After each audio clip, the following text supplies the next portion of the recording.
Cette vidéo est dangereuse. Non pas à cause de ce qu'elle dit, mais à cause de ce qu'elle va déclencher en vous. On vous a dit que vos chagrins d'amour, vos trahisons, chaque moment où vous vous êtes senti coupable était de votre faute. On vous a menti.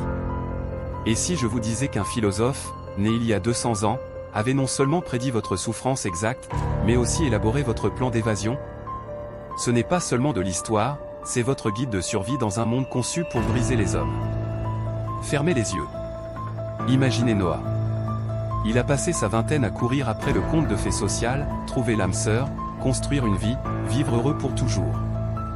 Il a mis toute son âme, ses économies, tout son avenir dans des relations qui l'ont laissé vider, manipulé et finalement rejeté. À 35 ans, il était divorcé, ruiné financièrement et émotionnellement vide. Cela vous semble familier? Ce n'est pas une anomalie, c'est un système. Et Schopenhauer l'avait prévu, il y a plusieurs siècles. Dans Métaphysique de l'amour, il dissèque chirurgicalement la romance, la révélant comme la ruse la plus cruelle de la nature, une illusion biologique, un mirage euphorique conçu uniquement pour la reproduction avant que la réalité, et le ressentiment, ne s'installent.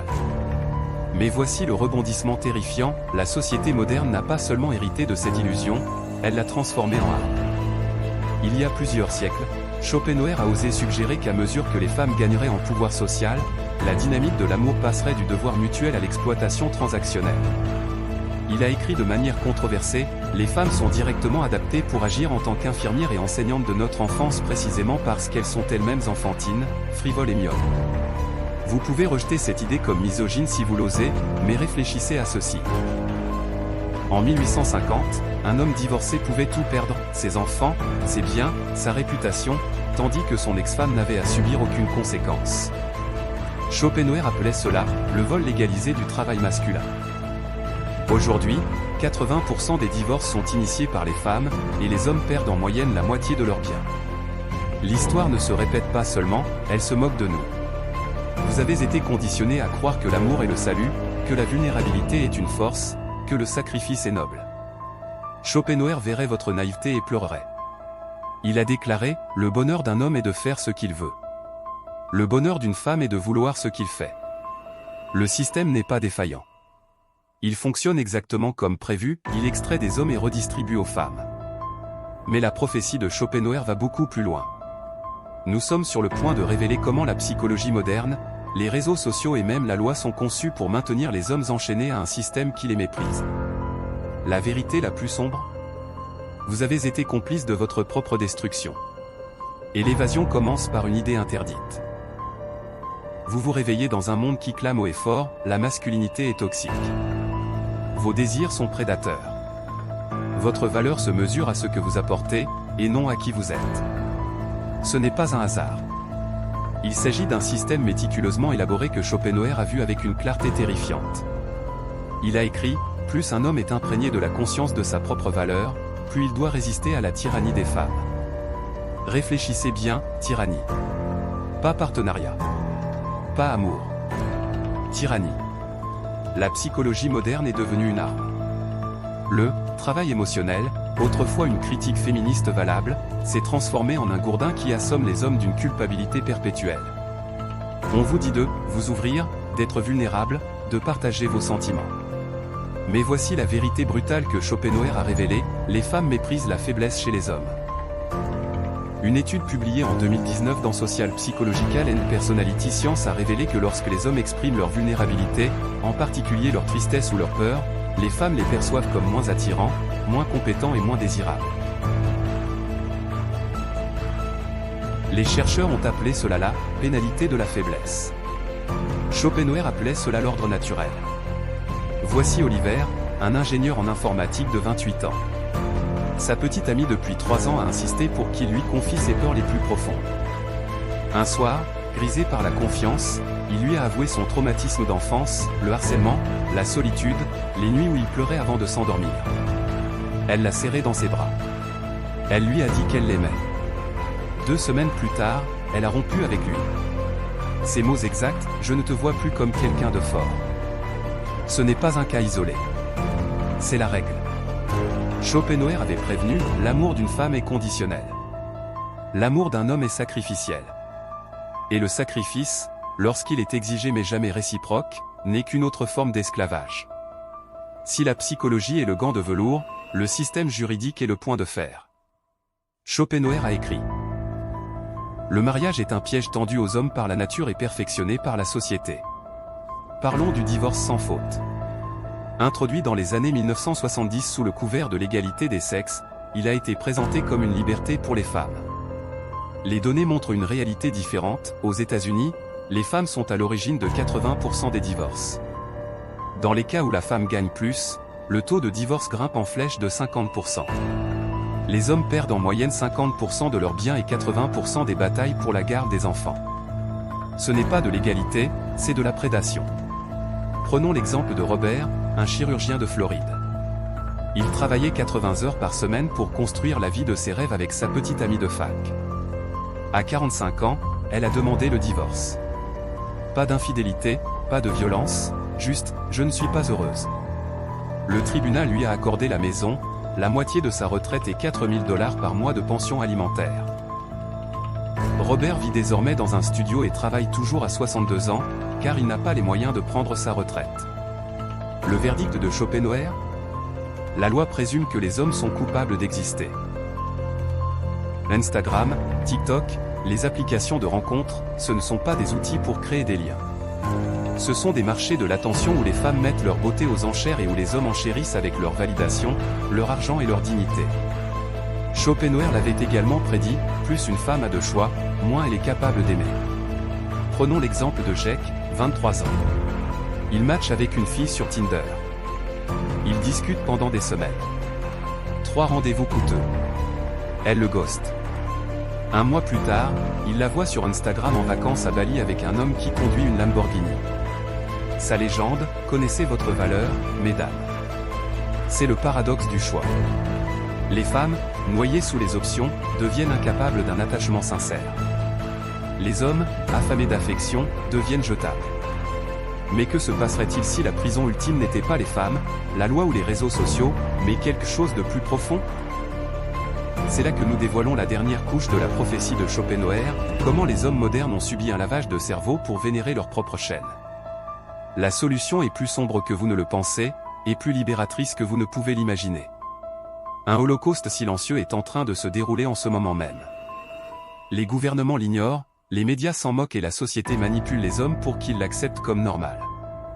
Toutes les 30 secondes, un homme met fin à ses jours.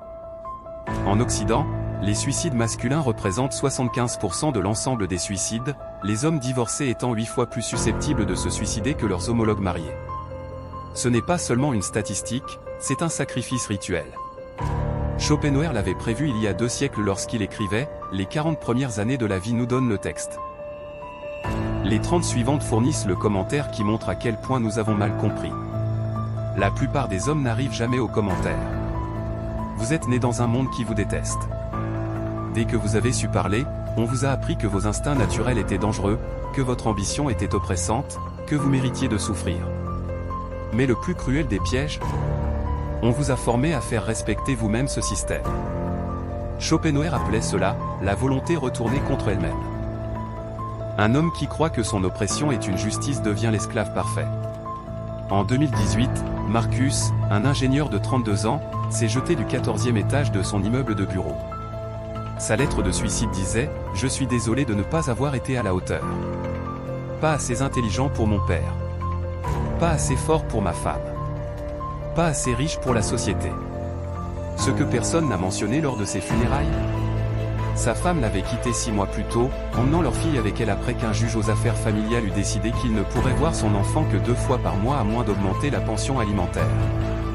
La dernière photo sur son téléphone ? Une recherche Google, comment disparaître sans que les agents de recouvrement ne vous trouvent. Ce n'est pas une tragédie, c'est une extermination systémique.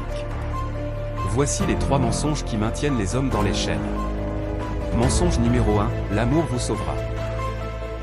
De Disney aux comédies romantiques, on fait croire aux hommes que l'amour d'une femme est une rédemption. Schopenhauer a démoli ce mythe dans le monde comme volonté et comme représentation. L'amour qui promet le salut devient les chaînes qui garantissent la servitude. Une preuve historique ? Prenez Johann Wolfgang von Goethe, le géant de la littérature allemande.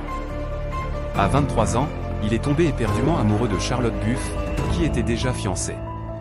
Son tourment a inspiré les souffrances du jeune Werther, un roman si bouleversant qu'il a déclenché une vague de suicides par imitation à travers l'Europe.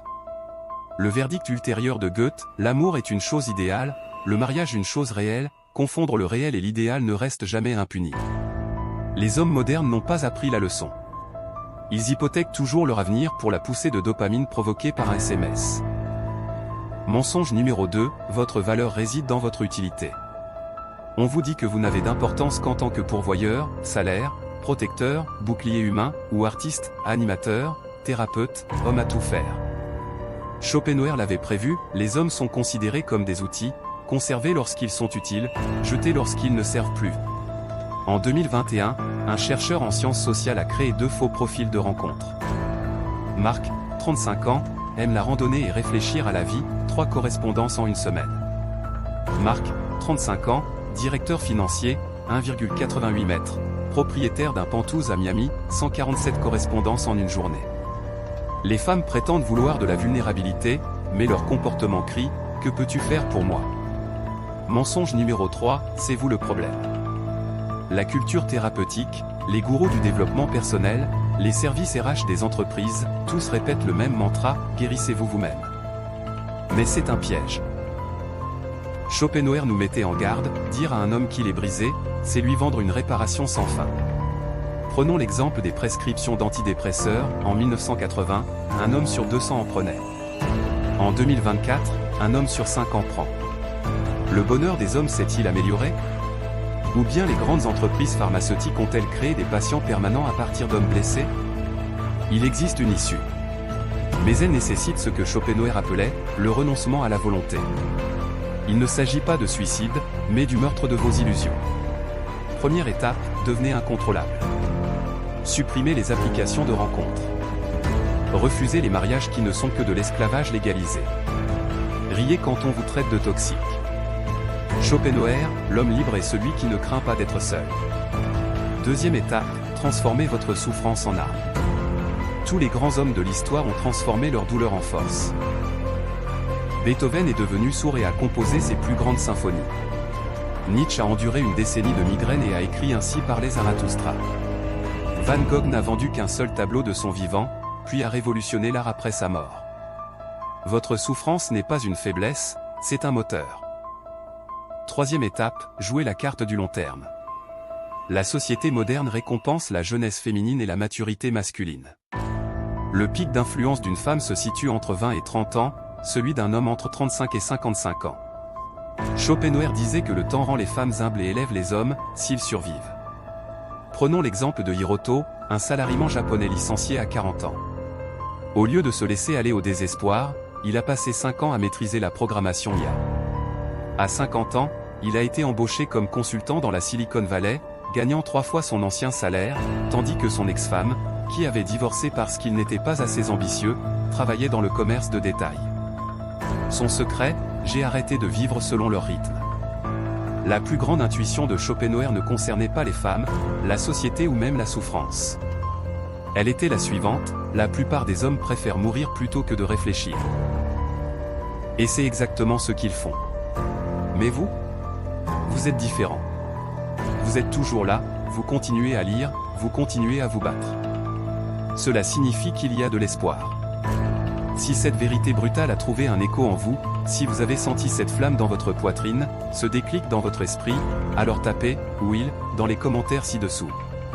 Et si vous êtes prêt à aller plus loin, à transformer la philosophie en pouvoir, alors regardez la vidéo suivante.